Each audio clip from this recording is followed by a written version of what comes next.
ഞാൻ അങ്ങനെ the fall ഗൈ എന്നൊരു മൂവി കണ്ടു. ഈ ഒരു മൂവി കാണാനുള്ള മെയിൻ റീസൺ എന്ന് പറയുന്നത് ഇതിന്റെ ഡയറക്ടർ തന്നെയാണ്, ഡേവിഡ് ലിറ്റ്സ്. കാരണം പുള്ളിക്കാരന്റെ മുമ്പുള്ള മൂവീസാണ് Deadpool 2 and the Bullet Train. So രണ്ട് മൂവീസും വൺ ഓഫ് ദ കിട്ടിലെ മൂവീസ് ഒക്കെയാണ്. സോ അതുകൊണ്ട് തന്നെ ആ ഒരു പ്രതീക്ഷ ഈ മൂവിയിൽ ഉണ്ടായിരുന്നു. ആൻഡ് ഞാൻ ഈ മൂവി കണ്ടു നോക്കി, എനിക്ക് ഇഷ്ടപ്പെട്ടു. നൈസായിട്ട് തന്നെ മൂവി പ്രസന്റ് ചെയ്തിട്ടുണ്ട്.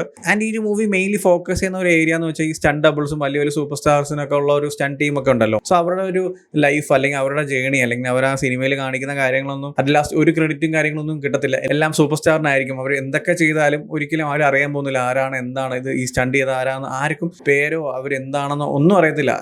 എല്ലാം പോകുന്ന ആ ഒരു സൂപ്പർ സ്റ്റാറിനോ അല്ലെങ്കിൽ ആ മെയിൻ ആക്ടർ ആരാണോ അവർക്കാണ്. സോ ഈ സ്റ്റണ്ട് ടീമിന്റെ അല്ലെങ്കിൽ സ്റ്റണ്ട് ഡബിൾസിനൊക്കെ ലൈഫ് എന്താണ്, അല്ലെങ്കിൽ അവരുടെ കരിയർ എന്താണ്, അല്ലെങ്കിൽ അവർ ആ ഒരു സിനിമയുടെ ഷൂട്ടിംഗ് സമയത്ത് അവർ അനുഭവിക്കുന്ന കാര്യങ്ങളൊക്കെ എന്താണെന്നാണ് ഈ ഒരു സിനിമ മെയിൻലി സംസാരിക്കുന്നത്. സോ അതുകൊണ്ട് തന്നെ ഈ ഒരു ആക്ഷൻ സീക്വൻസ് ഒക്കെ കുറച്ച് നൈസാണ്. ആ ഒരു സ്റ്റണ്ട് ടീമിന്റെ ആ ഒരു പക്ക റോ ആയിട്ടുള്ള കാര്യങ്ങളൊക്കെ നമുക്ക് കിട്ടുന്നുണ്ട് ചില ഏരിയയിലൊക്കെ. അതായത് അവർ ശരിക്കും ആ ഒരു മൂവിയിൽ എങ്ങനെയാണോ ചെയ്യുന്നത് അതുപോലെ തന്നെ ഇതിൽ പല പല സീക്വൻസ്. അപ്പം ലൈക്ക് ഒരു ബോംബ് ബ്ലാസ്റ്റ് ആയിരിക്കാം, ചിലപ്പോൾ ഒരു ഹൈറ്റും ചാടുന്നതായിരിക്കും. അങ്ങനെ കുറച്ച് നൈസ് ആയിട്ടുള്ള ആക്ഷൻ സീക്വൻസ് ഒക്കെ നൈസായിട്ട് തന്നെ ഈ ഒരു മൂവിയിൽ പ്രസന്റ് ചെയ്തിട്ടുണ്ട്. ആൻഡ് ഈ ഒരു മൂവിയുടെ സ്റ്റോറി എന്ന് പറയുന്നത് ആരൻ ടൈലറിന്റെ ഒരു ക്യാരക്ടർ ഉണ്ട്, ടോം റൈഡർ എന്ന് പറഞ്ഞിട്ട്. പുള്ളിക്കാരൻ വലിയൊരു സൂപ്പർ സ്റ്റാർ ഒക്കെയാണ്. സോ പുള്ളിക്കാരന്റെ ഒരു സ്റ്റണ്ട് ഡബിൾ, അതായത് പുള്ളിക്കാരന്റെ കൂടെ ഒരുപാട് കാലമായിട്ടുള്ള ഒരു ക്യാരക്ടറാണ്, അല്ലെങ്കിൽ പുള്ളിക്കാരന്റെ ഒരു സ്റ്റണ്ട് ഡബിൾ ആണ് കോൾട്ട് എന്ന് പറയുന്ന റാൻ ഗോസ്ലിംഗ് ചെയ്യുന്ന ഒരു ക്യാരക്ടർ. സോ ഒരു മൂവിയുടെ ഷൂട്ടിംഗിന്റെ ഇടയ്ക്ക് ടോം റൈഡറിനെ കാണാതാവും. സോ ഈ ഒരു കാര്യം അധികം ഇൻഡസ്ട്രിയിലുള്ളവരൊന്നും അറിഞ്ഞിട്ടില്ല. ആ ഒരു മൂവിയിലുള്ള കുറച്ച് ആൾക്കാർക്കും അല്ലെങ്കിൽ പുള്ളിക്കാരന്റെ ഒരു ടീമിന് മാത്രമേ അറിയത്തുള്ളൂ. സോ അവര് നമ്മളെ റാൻ ഗോസ്ലിംഗിന്റെ ക്യാരക്ടറായിട്ടുള്ള കോൾട്ടിന്റെ അടുത്ത് വരും. കാരണം പുള്ളിക്കാരന്റെ സ്റ്റണ്ട് ഡബിൾ ആണ്. കാരണം പുള്ളിക്കാരനെ കുറിച്ച് എല്ലാ കാര്യങ്ങളും അറിയാം, ഒരുപാട് കാലമായിട്ട് കൂടെ ഉള്ള ഒരാളാണ്. സോ അതുകൊണ്ട് തന്നെ ടോം റൈഡറിന്റെ ടീം റാൻ ഗോസ്ലിന്റെ അടുത്ത് ഒന്ന് പറയും, ഇങ്ങനെ പുള്ളിക്കാരൻ മിസ്സായിട്ടുണ്ട്, നീ കണ്ടുപിടിക്കണം. സോ റാൻ ഗോസ്ലിന്റെ ക്യാരക്ടറായിട്ടുള്ള കോൾട്ട് ഈ ഒരു മിഷൻ ഏറ്റെടുക്കുകയാണ്. കാരണം അതിന്റെ ഒരു മെയിൻ റീസൺ എന്ന് പറഞ്ഞാൽ പുള്ളിക്കാരന്റെ എക്സ് ഗേൾ ഫ്രണ്ട് ആയിട്ടുള്ള എംബ്ലിമെന്റിന്റെ ക്യാരക്ടറാണ് ഈ ഒരു മൂവി ഡയറക്ട് ചെയ്യുന്നത്. സോ അതുകൊണ്ട് തന്നെ പുള്ളിക്കാരൻ മിഷൻ ഏറ്റെടുത്ത് ആ ഒരു ജേർണി സ്റ്റാർട്ട് ചെയ്യും.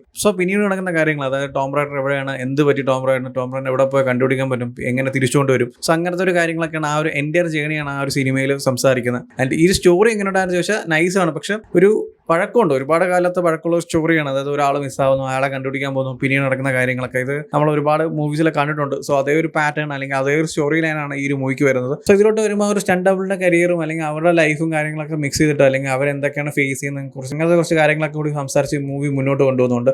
അതിൻ്റെ കൂടെ തന്നെ കോമഡിയും ആക്ഷനും ആ റൊമാൻസും കാര്യങ്ങളൊക്കെ നൈസായിട്ട് തന്നെ മൂവിയിൽ വർക്ക് ആവുന്നുണ്ട്. ആൻഡ് മൂവി സ്റ്റാർട്ട് ചെയ്ത് കുറച്ച് സീക്വൻസ് ഒക്കെ നൈസായിട്ട് ഇങ്ങനെ പോകുമ്പോൾ പെട്ടെന്ന് ട്രാക്ക് ചേഞ്ച് ആവും. അതായത് ആ ഒരു മൂവി അതുവരെ പറഞ്ഞ കാര്യത്തിൽ പെട്ടെന്ന് മാറി ഒരു എന്താ പറയുക റൊമാൻസ് ആയിരിക്കാം, അല്ലെങ്കിൽ ചിലപ്പോൾ ഒരു ഭയങ്കര കോമഡി ആയിട്ടുള്ള സീക്വൻസ് ആയിരിക്കാം, പിന്നീട് തിരിച്ച് ട്രാക്കിലോട്ട് വരും. അതായത് ആ ഒരു സ്റ്റൈൽ ഉണ്ടല്ലോ, പെട്ടെന്ന് ട്രാക്ക് മാറി പിന്നീട് തിരിച്ച് ആ ഒരു ഷിഫ്റ്റിലോട്ട് വന്ന്. സോ അങ്ങനത്തെ ഒരു രീതിയിലാണ് ഈ മൂവി പ്രസന്റ് ചെയ്യുന്നത്. അതുകൊണ്ട് തന്നെ ചില സീക്വൻസ് അല്ലെങ്കിൽ ചില പോർഷൻസ് ഒക്കെ നമുക്ക് ലാഗായിട്ട് ഫീൽ ആവും. അതായത് പെട്ടെന്ന് ഒരു ആക്ഷൻ സീക്വൻസ് ആയിരിക്കും കാണിക്കുന്നത്, അല്ലെങ്കിൽ പെട്ടെന്ന് ഒരു കിടിലം സീക്വൻസ് ഇങ്ങനെ കാണിച്ചിട്ട് പെട്ടെന്ന് അത് ഒരു കോമഡി സീക്വൻസ് ആയിട്ട് മാറും, അല്ലെങ്കിൽ ആ ഒരു സീരിയസ് സിറ്റുവേഷൻ ആയിട്ട് ഒരു കോമഡി കൊണ്ട് പ്ലേസ് ചെയ്യും. സോ അങ്ങനത്തെ കുറച്ച് കാര്യങ്ങളൊക്കെ ഈ മൂവിയിലുണ്ട്. അതുകൊണ്ട് തന്നെ പല സീക്വൻസ് നമുക്ക് ചിലപ്പോൾ വർക്ക്ഔട്ട് ആവത്തില്ല, അല്ലെങ്കിൽ ചില സീക്വൻസ് ഒക്കെ നമുക്ക് ഭയങ്കര ലാഗായിട്ട് ഫീൽ ആവും. ആൻഡ് ഈ മൂവിയിൽ എനിക്ക് ഇഷ്ടപ്പെട്ട കുറച്ച് കാര്യങ്ങൾ എന്ന് പറയുന്നത് എമിലി ബ്ലന്റിന്റെയും റയൻ ഗോസ്ലിന്റെയും ആ ഒരു ക്യാരക്ടറും അവരുടെ കെമിസ്ട്രിയും അല്ലെങ്കിൽ അവരുടെ റൊമാൻസ് ഒക്കെയാണ് കുറച്ച് നൈസ് ആയിരുന്നു. ആ രണ്ട് പേഴ്സും അല്ലെങ്കിൽ അവരുടെ കാര്യങ്ങളും അല്ലെങ്കിൽ അവരുടെ ക്യാരക്ടർ പ്രസന്റേഷൻ ഒക്കെ കുറച്ച് അടിപൊളിയായിരുന്നു. ആൻഡ് ഈ മൂടെ എൻഡിലോട്ട് വരുമ്പോൾ ഒരുപാട് സ്റ്റണ്ട് ഡബിൾസിന്റെ ലൈഫിൽ നടക്കുന്ന കുറച്ച് കാര്യങ്ങളും അല്ലെങ്കിൽ ഷൂട്ടിംഗ് സമയത്ത് ഉണ്ടാകുന്ന ആക്സിഡൻസും അല്ലെങ്കിൽ ആ ഒരു ഷൂട്ടിംഗ് സമയത്ത് അവർ എന്തൊക്കെയാണ് ഫേസ് ചെയ്യണം, അവർ എങ്ങനെയാണ് അവരെ സീക്വൻസ് കംപ്ലീറ്റ് ചെയ്യണം, അതിൻ്റെ ഒരുപാട് ഫുട്ടേജസ് കാണിക്കും. ആൻഡ് ഈ ഒരു സിനിമയുടെ എൻഡിൽ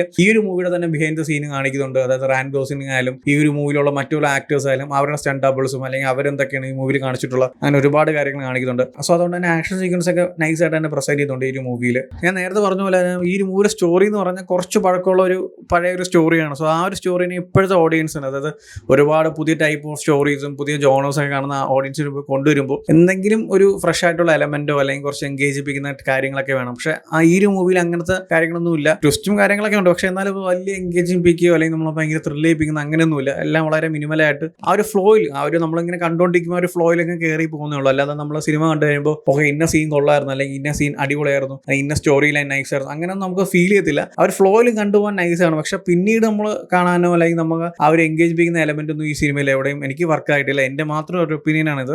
ആൻഡ് ഈ ഒരു മൂവി ഞാൻ കണ്ടത് ഐമാക്സിലാണ്. കാരണം ട്രിവാൻഡ്രത്ത് മറ്റുള്ള തിയേറ്റേഴ്സിലും നോർമൽ തിയേറ്റേഴ്സിലും മൂവി ഇല്ല, ഐമാക്സിൽ മാത്രമേ ഉള്ളൂ. ആൻഡ് ഐമാക്സിലും കുഴപ്പമില്ലായിരുന്നു. അത്ര ഒരു തിയേറ്റർ എക്സ്പീരിയൻസും എനിക്ക് വലുതായിട്ട് ഐമാക്സിൽ ഫീൽ ചെയ്തില്ല. ഒരു നോർമൽ തിയേറ്ററിൽ കാണുന്ന അതേ ഫീൽ അല്ലെങ്കിൽ ആ ഒരു പിക്ചർ ക്വാളിറ്റി തന്നെ എനിക്ക് ഇവിടെ കിട്ടിയത്. അല്ലെങ്കിൽ സ്പെഷ്യലി ഐമാക്സിലോട്ട് കൺവേർട്ട് ചെയ്യുമ്പോൾ കാണുമ്പോൾ ഉള്ള ഒരു ഫീലോ അല്ലെങ്കിൽ അങ്ങനത്തെ കാര്യങ്ങളൊന്നും എനിക്ക് വർക്കായിട്ടില്ല ഈ ഒരു മൂവിയുടെ തിയേറ്റർ എക്സ്പീരിയൻസിലോട്ട് വരുമ്പോൾ. ഓവറോൾ മൂവി നൈസാണ്, നമുക്കിങ്ങനെ ആ ഒരു ഫ്ലോയിൽ കണ്ടിരിക്കാൻ പറ്റിയ കുറേ ആക്ഷൻ സീക്വൻസും ഒരുപാട് കോമഡി സീക്വൻസും റൊമാൻസും കാര്യങ്ങളും എല്ലാം മിക്സ് ചെയ്തിട്ടുള്ള ഒരു സ്റ്റോറി ലൈൻ തന്നെയാണ് നൈസായിട്ട് തന്നെ അത് പ്രസന്റ് ചെയ്തിട്ടുണ്ട്. പക്ഷെ അവിടെ ഇവിടെയായിട്ട് നമുക്ക് കുറച്ച് ലാഗും കാര്യങ്ങളൊക്കെ ഫീൽ ചെയ്യും. അതായത് ഞാൻ നേരത്തെ പറഞ്ഞ പോലെ തന്നെ ഒരു ട്രാക്കിൽ നിന്ന് പെട്ടെന്ന് മാറി പിന്നീട് ആ തിരിച്ച് ആ ട്രാക്കിലോട്ട് വരുന്നതും, സോ അങ്ങനത്തെ ഒരു പ്രസന്റേഷൻ വരുമ്പോൾ കുറച്ച് ലാഗ് അവിടെ ഇവിടെയൊക്കെ ഫീൽ ചെയ്യുന്നുണ്ട്. പക്ഷെ ഓവറോൾ മൂവി നൈസായിട്ട് തന്നെ നമുക്ക് കണ്ടിരിക്കാം. സോ എന്തായാലും ഓൾറെഡി ഈ മൂവി കണ്ടവരാണെങ്കിൽ നിങ്ങളുടെ ഒപ്പീനിയൻസ് എന്താ വെച്ചാൽ കമന്റ് ചെയ്യും. വീഡിയോ ഇഷ്ടപ്പെട്ടാൽ ലൈക്ക് ചെയ്യൂ, ഷെയർ ചെയ്യും. ഇതുപോലത്തെ കൂടുതൽ വീഡിയോസിനായി ചാനൽ സബ്സ്ക്രൈബ് ചെയ്യും. Thank you so much.